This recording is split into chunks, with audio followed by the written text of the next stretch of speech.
21. Lorsqu'ils s'approchèrent de Jérusalem, et qu'ils furent arrivés à Bethphagée, vers la montagne des Oliviers, Jésus envoya 2 disciples, en leur disant : Allez au village qui est devant vous.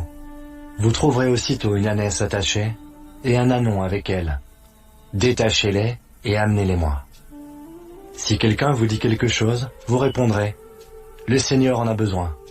Et à l'instant, il les laissera aller. Or ceci arriva afin que s'accomplisse ce qui avait été annoncé par le prophète.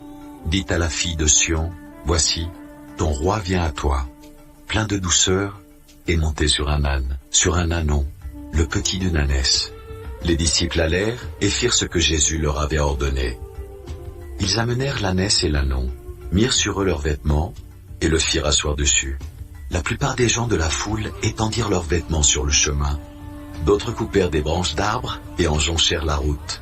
Ceux qui précédaient et ceux qui suivaient Jésus criaient : Hosanna au fils de David! Béni soit celui qui vient au nom du Seigneur! Hosanna dans les lieux très hauts! Hosanna au fils de David!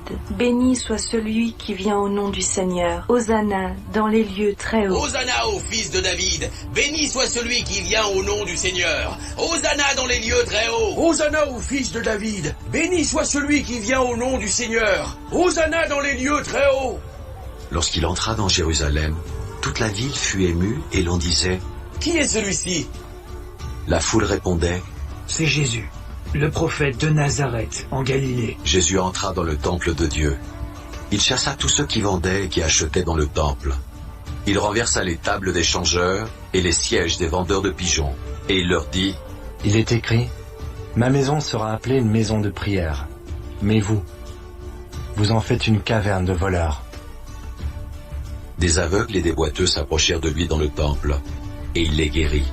Mais les principaux sacrificateurs et les scribes furent indignés, et à la vue des choses merveilleuses qu'il avait faites, et des enfants qui criaient dans le temple « Hosanna au fils de David », ils lui dirent : Entends-tu ce qu'ils disent? Oui. Leur répondit Jésus : N'avez-vous jamais lu ces paroles ?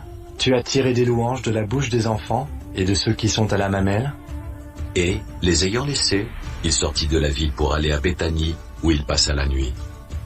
Le matin, en retournant à la ville, il eut faim.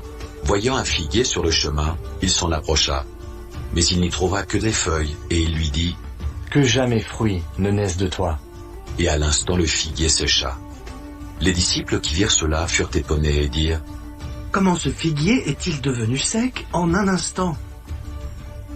Jésus leur répondit : Je vous le dis en vérité, si vous aviez de la foi, et que vous ne doutiez point, non seulement vous feriez ce qui a été fait à ce figuier, mais quand vous diriez à cette montagne, ôte-toi de là et jette-toi dans la mer, cela se ferait. Tout ce que vous demanderez avec foi par la prière, vous le recevrez. Jésus se rendit dans le temple, et pendant qu'il enseignait, les principaux sacrificateurs et les anciens du peuple vinrent lui dire : Par quelle autorité fais-tu ces choses? Et qui t'a donné cette autorité? Jésus leur répondit : Je vous adresserai aussi une question, et, si vous m'y répondez, je vous dirai par quelle autorité je fais ces choses. Le baptême de Jean, d'où venait-il? Du ciel ou des hommes? Mais ils raisonnèrent ainsi entre eux. Si nous répondons du ciel, il nous dira : Pourquoi donc n'avez-vous pas cru en lui? Et si nous répondons des hommes, nous avons à craindre la foule, car tous tiennent Jean pour un prophète. Alors ils répondirent à Jésus : Nous le savons. Et il leur dit à son tour : Moi non plus, je ne vous dirai pas par quelle autorité je fais ces choses. Que vous ensemble, un homme avait 2 fils, et s'adressant au premier, il dit : Mon enfant, va travailler aujourd'hui dans ma vigne. Il répondit : Je ne veux pas. Ensuite il se repentit, et il alla. S'adressant à l'autre, il dit la même chose. Et ce fils répondit : Je veux bien, Seigneur. Et il n'y alla pas. Lequel des 2 a fait la volonté du Père? Ils répondirent : Le premier. Et Jésus leur dit : Je vous le dis, en vérité, les publicains et les prostituées vous devanceront dans le royaume de Dieu. Car Jean est venu à vous dans la voie de la justice, et vous n'avez pas cru en lui. Mais les publicains et les prostituées ont cru en lui. Et vous qui avez vu cela, vous ne vous êtes pas ensuite repenti pour croire en lui. Écoutez une autre parabole. Il y avait un homme, maître de maison, qui planta une vigne. Il l'entoura d'une haie, y creusa un pressoir et bâtit une tour. Puis, il la ferma à des vignerons et quitta le pays. Lorsque le temps de la récolte fut arrivé, il envoya ses serviteurs vers les vignerons pour recevoir le produit de sa vigne. Les vignerons, s'étant saisis de ses serviteurs, battirent l'un, tuèrent l'autre et lapidèrent le troisième. Il envoya encore d'autres serviteurs, en plus grand nombre que les premiers, et les vignerons les traitèrent de la même manière.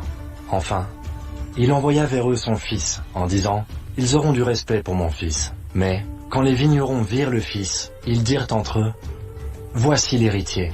Venez, tuons-le, et emparons-nous de son héritage. » Et ils se saisirent de lui, le jetèrent hors de la vigne, et le tuèrent. Maintenant, lorsque le maître de la vigne viendra, que fera-t-il à ces vignerons?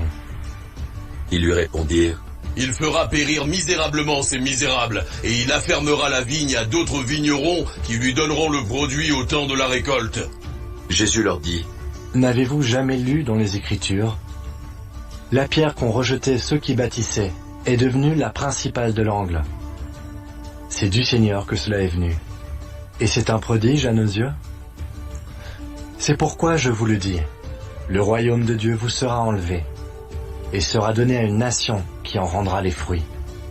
Celui qui tombera sur cette pierre s'y brisera, et celui sur qui il tombera sera écrasé.